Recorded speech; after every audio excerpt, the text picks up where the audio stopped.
Bonjour les CE1. Alors pour aujourd'hui, je vais vous demander de prendre cette fiche-là et je vais vous expliquer le premier exercice. N'oubliez pas que vous pouvez faire n'importe quand des pauses pendant les vidéos. Donc sur ce travail, je vous demande de réfléchir 2 minutes. Si je prends 0 fois 2 feutres, je prends 0 fois 2 feutres. Combien j'ai de feutres dans la main ? Puisque j'ai pris 0 fois, je n'ai pas de feutre dans la main. Donc j'en ai 0. Si je prends à côté une fois 2 feutres, alors hop, je prends une fois 2 feutres.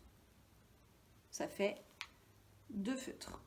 Très bien. À côté, si je prends 2 fois 2 feutres, je prends 2 feutres et 2 feutres. 2 fois 2, ça fait 4 feutres. Et vous allez fonctionner comme ça pour essayer de répondre à tous ces nombres qui sont là dans le premier exercice. Je fais une pause sur la vidéo, c'est vous qui faites une pause, et vous revenez quand c'est fait. Faites ce premier exercice. Donc vous avez dû remplir tout le premier exercice et on va vérifier ensemble. Je vais écrire devant vous vos résultats. Donc normalement, vous avez trouvé que 0 fois 2, ça faisait 0. 1 fois 2, 2. Si je prends 2 fois 2, 4. Si je prends 3 fois 2 feutres, j'en ai 6. 4 fois 2, 8. Si vous prenez 5 fois 2 feutres, ça fait 10. 6 fois 2 feutres, 12, 7 fois 2 feutres, 14 feutres. J'entends pas tout le monde me dire les réponses. N'oubliez pas de me dire les réponses. 8 fois 2 feutres, 16. 9 fois 2 feutres, 18. Et 10 fois 2 feutres, 20. Très bien. Regardez bien, ça fait partie des questions qu'on vous posera dans les autres exercices. Les nombres qui sont ici, 0, 2, 4, 6, 8, 10, 12, 14, 16, 18, 20, ce sont des nombres qui se terminent tous par 0, 2, 4, 6 ou 8. 0, 2, 4, 6, 8, 0. Tous ces nombres, on a dit qu'ils s'appelaient des nombres pairs. Dans la table de 2, tous les résultats sont des nombres pairs. Et regardez, 3 fois 2, 6. 6, c'est le double de 3. Là, ici, à chaque fois qu'on fait x2, je prends le double. On l'avait vu avec des paires de chaussures, des paires de chaussettes dans le fichier de mathématiques. Ça, présenté de cette manière-là, on l'appelle la table de 2. C'est-à-dire qu'on apprend tous les calculs qui font quelque chose fois 2. C'est la table de 2. Donc, ça, vous allez le recopier dans votre cahier bleu. Ce sera M15. Et c'est la table de 2. Vous l'écrivez bien à gauche près de la marge. La marge, elle sera ici. Un chiffre dans chaque colonne, dans chaque case, pas plus, puisque plus tard, on rajoutera d'autres choses à côté dans le cahier. Donc ici, c'est juste la table fois 2. Table de 2. On va l'écrire juste au-dessus.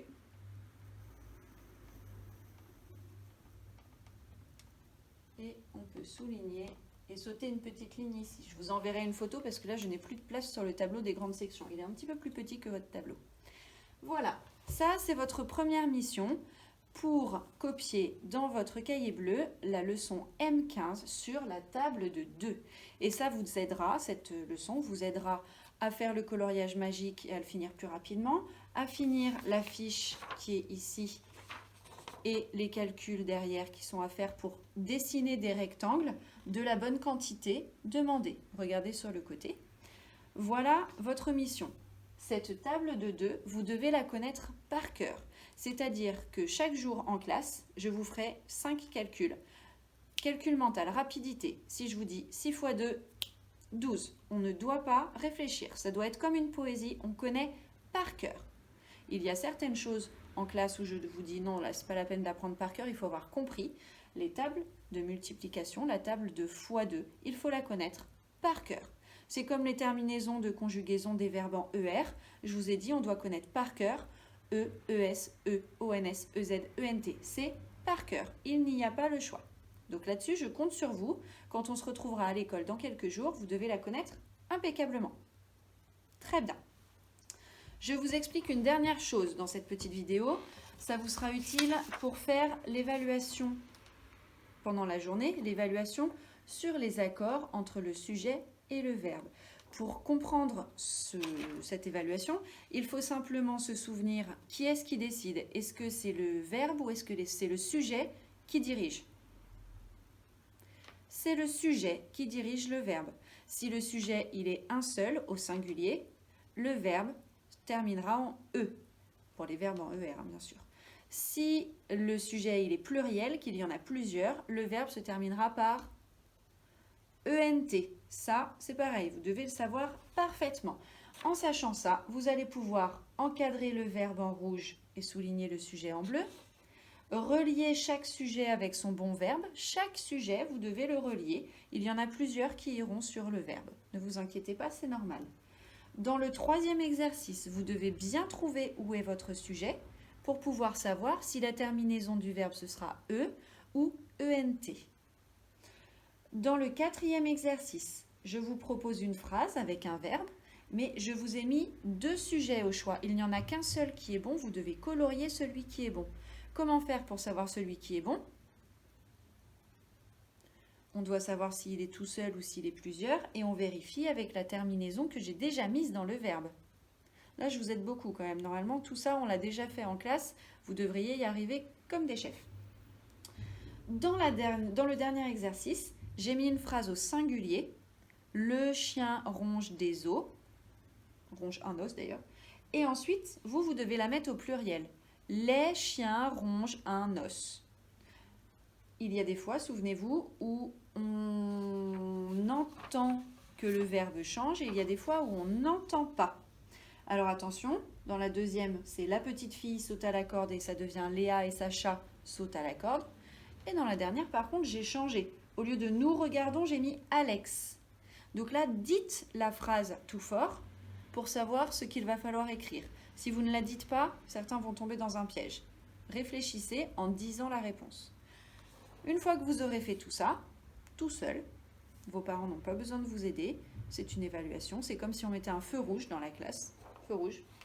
Donc, vous m'en renvoyez la photo et je vérifierai ce que ça a donné. Je compte sur vous, et Lou vont très envie de vous encourager aussi. Allez, au travail les CE1.